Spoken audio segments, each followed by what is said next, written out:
The rain hammered against the windows of the small Brooklyn apartment as Emma Rodriguez wiped down the last table at Sal's diner. Her fingers ached from the double shift, and the smell of burnt coffee and grease had become part of her skin. At 26, this wasn't where she imagined she'd be. But life had a way of crushing dreams under the weight of rent and student debt. Her phone buzzed. Another message from her ex, David, begging for another chance. She rolled her eyes and opened her camera roll instead, looking at the selfie she'd taken earlier that morning. The lighting was perfect, catching the golden hour through her tiny bathroom window. Her dark curls framed her face, and for once, she felt beautiful. She'd meant to send it to her best friend Maya, who'd been hyping her up to try dating again. Emma's thumb hovered over the contacts. Maya Martinez. She tapped it and hit send, then shoved the phone in her apron pocket as Tony, the night manager, called out that she could clock out. The subway ride home was its usual nightmare of delays and suspicious smells. Emma collapsed onto her bed, still wearing her uniform, too tired to shower. Her phone buzzed again. She expected Maya's enthusiastic response with about 15 fire emojis. Instead, her blood ran cold. The message was from an unknown number. "Who is this?" Her stomach dropped as she checked her sent messages. The photo hadn't gone to Maya Martinez. It had gone to Marcus Valentino, a name she'd saved in her phone 2 months ago when he'd left his business card on the diner counter with a $100 tip. She'd never intended to actually message him, because Marcus Valentino wasn't just any customer. Word around the neighborhood was clear. He was connected. The kind of connected that made people lower their voices and cross the street. The Valentino family had run operations in Brooklyn for 3 generations. Emma's hands shook as she typed back, "I'm so sorry. Wrong number. Please delete that." 3 dots appeared, then disappeared, then appeared again. "The photo stays. You have nice eyes." She threw her phone across the bed like it was on fire. This couldn't be happening. She'd accidentally sent a selfie to a mafia boss. Her mind raced through every crime show she'd ever watched. Did people disappear for less than this? Was this considered disrespectful? Should she leave the state? Another buzz. "What's your name?" Emma stared at the message for a full minute. Ignoring him seemed worse than responding. With trembling fingers, she typed, "Emma, I work at Sal's diner. You came in a couple months ago. I'm really sorry about the photo. I remember. Tuesday and Thursday mornings. Black coffee, no sugar. You always forget to give me a napkin." The fact that he'd noticed made something flutter in her chest, quickly crushed by terror. Of course he noticed. That's what dangerous men did. They noticed everything. "I'll remember the napkin next time," she typed, then immediately regretted how casual it sounded. "See that you do, Emma from Sal's diner." That should have been the end of it. A weird, embarrassing story she'd tell Maya over drinks someday. But Thursday morning arrived, and there he was. Marcus Valentino sat in his usual corner booth, wearing a charcoal suit that probably cost more than her entire wardrobe. His dark hair was perfectly styled, his jaw sharp enough to cut glass. When she approached with the coffee pot, her heart hammered so hard she thought he might hear it. He looked up, and those piercing gray eyes locked onto hers. "Emma, Mr. Valentino." Her voice came out steadier than she felt. She poured his coffee, and this time, she remembered the napkin. The corner of his mouth lifted. "You're blushing. It's hot in here," she lied. "Is it?" He leaned back, studying her. "Sit down." "I can't. I'm working. I own 40% of this diner." "Sit down." Emma's legs moved before her brain could process. She slid into the booth across from him, her hands clasped in her lap. "That photo," he said quietly, his voice like whiskey and smoke. "It wasn't an accident, was it?" "It absolutely was." Emma's eyes went wide. "I meant to send it to my friend Maya. I would never. I didn't mean to bother you."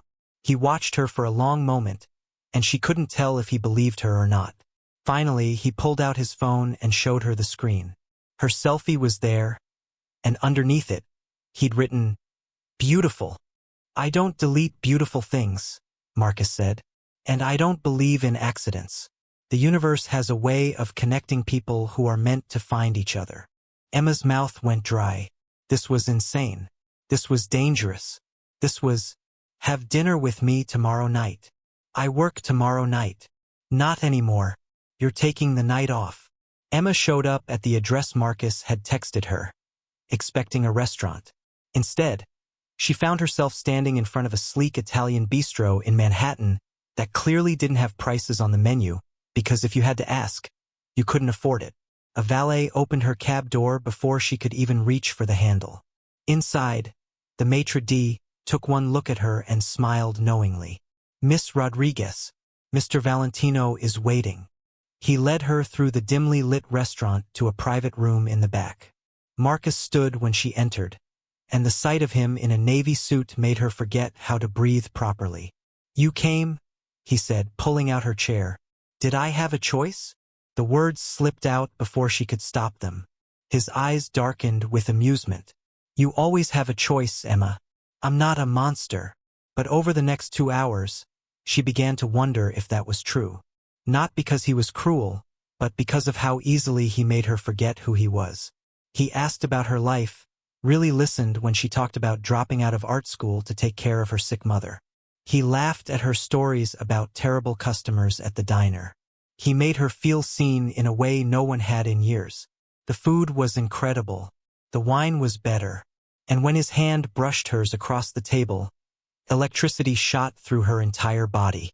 I want to see you again, Marcus said as they left the restaurant. This is crazy. You know that, right? Emma turned to face him on the sidewalk. People are staring at us. Let them stare. You don't understand. I can't be involved with someone like you. I have a normal life. A boring, safe, normal life. Marcus stepped closer, his presence overwhelming. And is that what you want? To be safe and bored for the rest of your life? Before she could answer, a black SUV pulled up. 2 men in suits stepped out, their faces grim. Boss, we need to go. Now. Marcus's entire demeanor shifted. The warmth in his eyes turned to ice. Get in the car, Emma. What?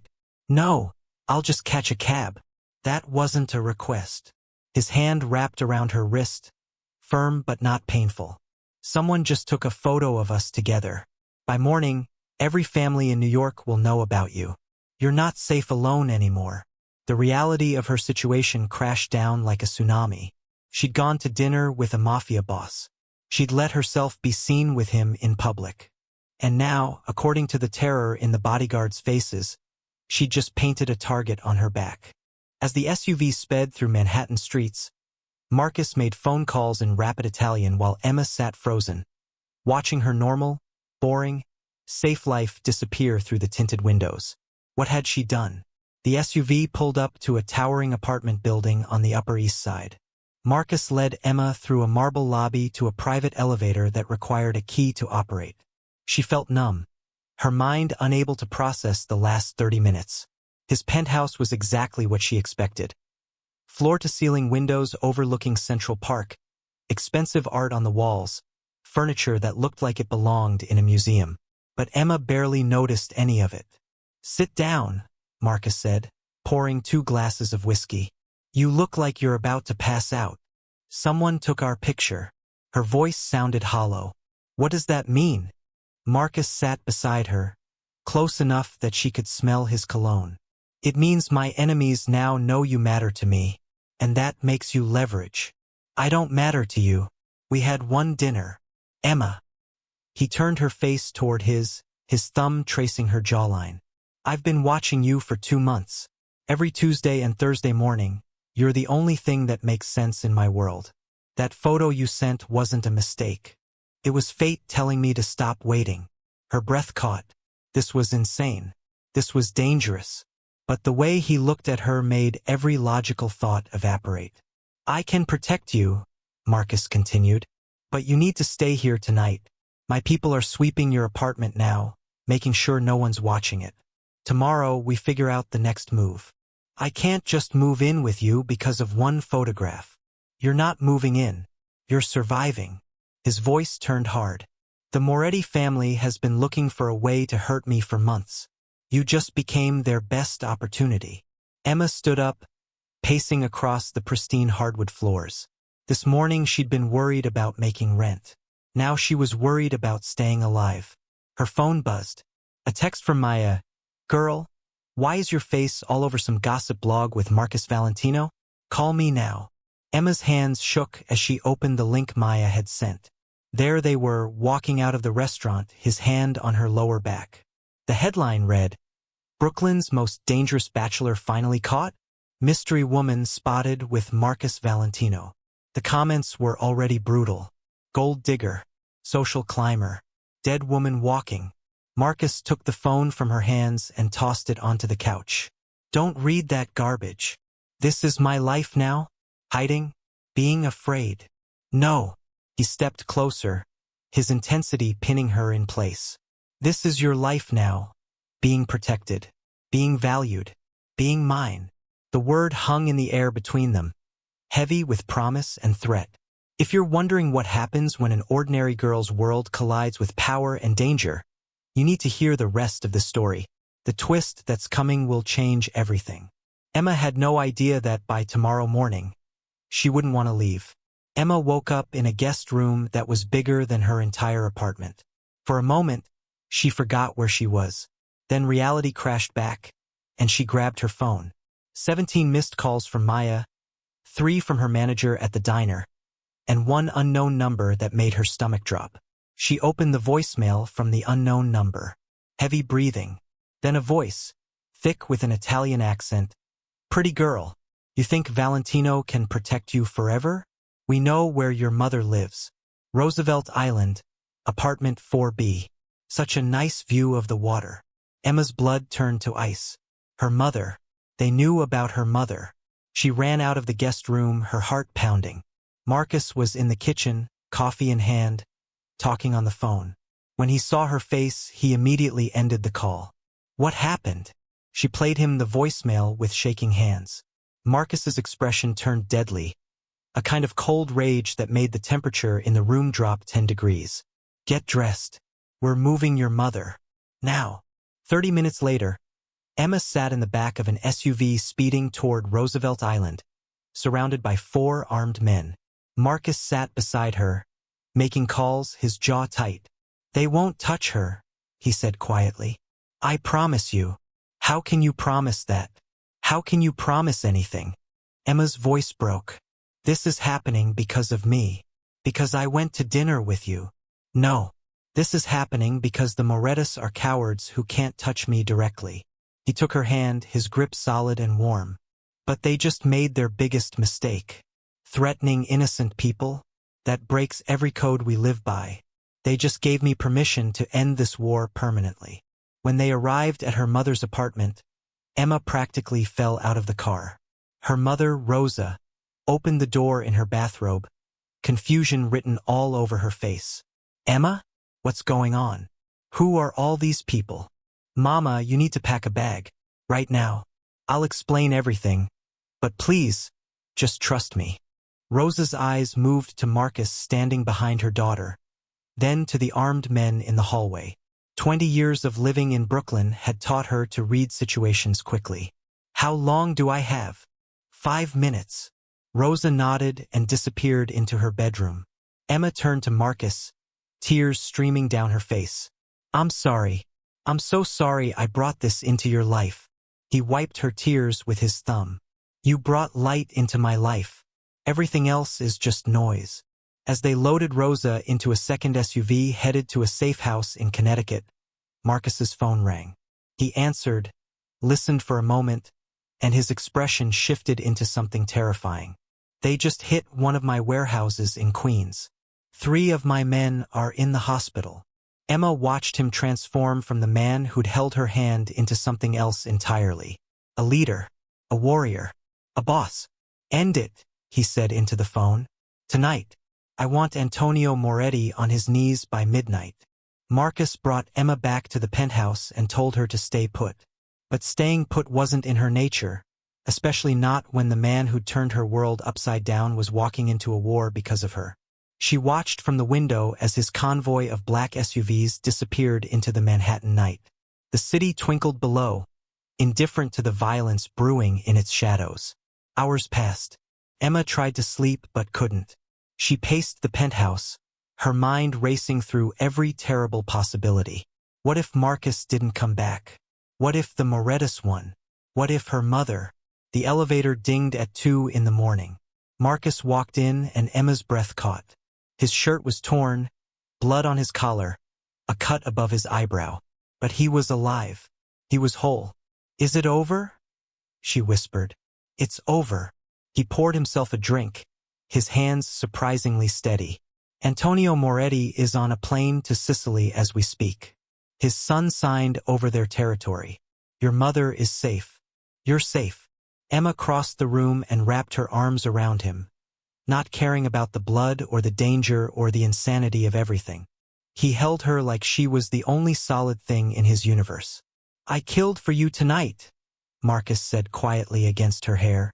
"I burned bridges that can't be rebuilt. I made enemies that will last generations. And I'd do it again without hesitation." She pulled back to look at him. "Why? You barely know me." "I know enough." His gray eyes burned into hers. "I know you work 2 jobs to pay for your mother's medication. I know you draw on napkins during your breaks because you still dream about art school. I know you take the long way home to walk past that gallery on 5th Avenue. I know you're brave and loyal and too stubborn to know when to run away from danger." "How do you know all that?" "Because I've been watching you, Emma. Not like a creep. Like a man who knew the moment you handed me that first cup of coffee that you were going to change everything." Emma's heart hammered in her chest. "This is crazy. I know. Your life is dangerous. I know. I should leave. Go back to my normal life." "You should." Marcus cupped her face in his hands. "But you won't, because you feel it too. This thing between us that doesn't make sense but refuses to go away." He was right. She felt it. That pull, that electricity, that sense of standing on the edge of a cliff and wanting to jump. "Don't stop," Marcus whispered, his lips inches from hers. "Don't stop feeling this. Don't stop being brave. Don't stop being you." When he kissed her, Emma felt every wall she'd built around her heart crumble. This was reckless. This was dangerous. This was exactly where she was supposed to be. The photo she'd sent by mistake had led her here. To this moment. To this man. To this life. And she wasn't running anymore. 18 months later, Emma stood in front of a floor-to-ceiling window in her own art studio in Soho. Canvas covered the walls, splattered with color and life. Her first solo exhibition had sold out in 3 hours. Critics called her work raw, emotional, fearless. She smiled, thinking about how that word, fearless, had become her identity. Her phone buzzed. "Marcus. Running late. Don't start without me." She texted back a heart emoji and turned to adjust the painting she'd been working on. It was different from her exhibition pieces. More personal. It showed a diner booth, a coffee cup, and a napkin with a small heart drawn on it. The studio door opened, and Marcus walked in carrying takeout bags from Sal's diner. He'd bought the place 6 months ago, not to shut it down, but to give Tony a promotion and ensure Emma's favorite bacon cheeseburger was always available. "You're painting us again," he said, setting down the food and wrapping his arms around her waist from behind. "It's our origin story. I'm allowed to be sentimental." He kissed her neck. The woman who accidentally texted a MAFIA boss and changed both their lives forever. Emma turned in his arms. Marcus looked different now. Still powerful, still dangerous when he needed to be, but softer around the edges. He'd stepped back from the family business, letting his cousin handle most operations while he focused on legitimate investments. It wasn't a clean break. That world never let you go completely, but it was progress. "My mom called," Emma said. "She wants to know when we're setting a date." "For what?" "Don't play dumb. You literally asked her permission 3 months ago." Marcus grinned, pulling a small velvet box from his jacket pocket. "I was waiting for the right moment. We're eating diner food in my paint-covered studio. This is the right moment. Every moment with you is the right moment." He opened the box, revealing a simple platinum band with a single diamond. "Marry me, Emma Rodriguez. Make an honest man out of this criminal." She laughed through tears. "That's the worst proposal I've ever heard. Is that a yes?" "That's a yes, you idiot." He slipped the ring on her finger and kissed her like the world was ending and beginning all at once. Outside, New York City buzzed with millions of stories, but none of them felt as impossible or perfect as this one. Emma had sent a photo to the wrong number and found everything right.